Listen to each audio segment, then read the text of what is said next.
What's up everyone, Neil here. So F125 just launched about 6 weeks ago, and my controller hasn't seen this much action since GTA 5 came out.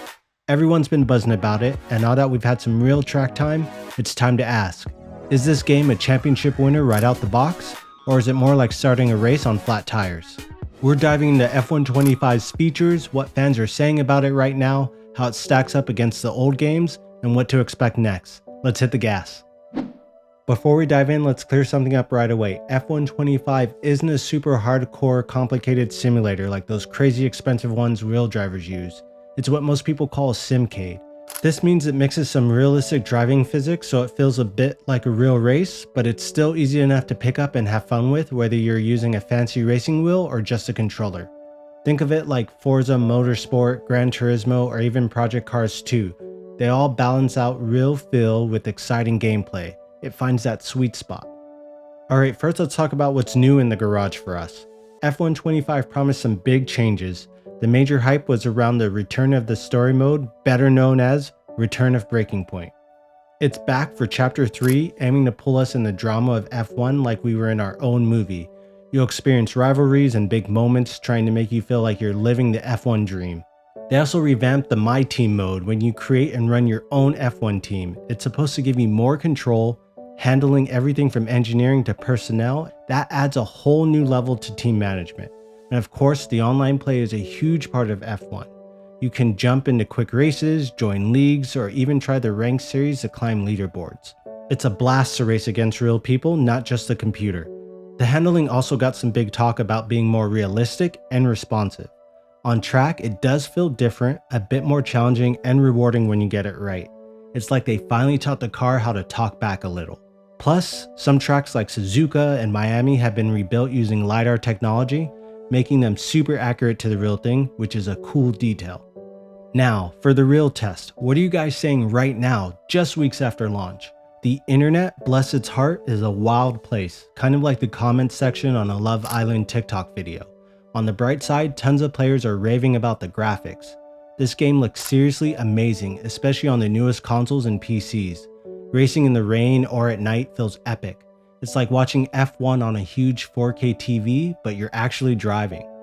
But, like finding out our favorite 90s band is doing a reunion tour but only playing their new stuff, there are some early bumps. Some players are seeing initial bugs and glitches, nothing usually game ending, but enough to make you scratch your head. Like when the AI suddenly forgets how to turn or your car decides to do a weird dance on its own. Others are talking about the AI still having some weird moments in races, like uncompetitive starts or bunching up in qualifying. It's still early, but everyone's got their own thoughts and they're making them loud and clear. So how does F125 stack up against its recent predecessors like F124? Visually, it's a step up. The cars are super detailed, the tracks pop, and the whole presentation feels polished. The handling feels improved for many, offering a deeper challenge. It's not just the same game with updated team liveries. However, some fans may feel like it's a solid upgrade rather than a total reinvention. It's like getting a cool new action figure, but it's still part of the same toy line. If you were hoping for something completely out of left field, you might find it familiar. But for a yearly sports game, it brings enough new ideas to the table, especially with the revamped My Team and the continuing Breaking Point story, to make it feel fresh. Now, for what's coming up next for F125 in these crucial early weeks, EA and Codemasters are already on the job, pushing out quick updates and patches. For example, the V1.06 patch just dropped, fixing things like player car top speed against AI, improving automatic gearboxes in wet conditions, and even smoothing out VR performance. They're also addressing those initial AI glitches like uncompetitive race starts. We can expect more livery updates to match the real F1 season's look as the year goes on, and likely more balanced changes to the AI and car performance based on player feedback. They're basically doing pit stops on the game to keep it racing strong and polished for everyone playing. So what's the final verdict on F125 after its first few weeks? It's a strong start. The new story mode, revamped My Team, and updated handling bring fresh energy. The graphics are stunning, and when everything clicks, it's an incredibly fun and intense racing experience. Yes, it has some early race jitters like any big game launch, but the core F1 action is absolutely there. This game truly lets us feel like we're part of the F1 world, pushing boundaries right from our homes. So is F125 a champion right now? I say it's definitely in contention, and it's going to be exciting to see how it performs over the rest of the season.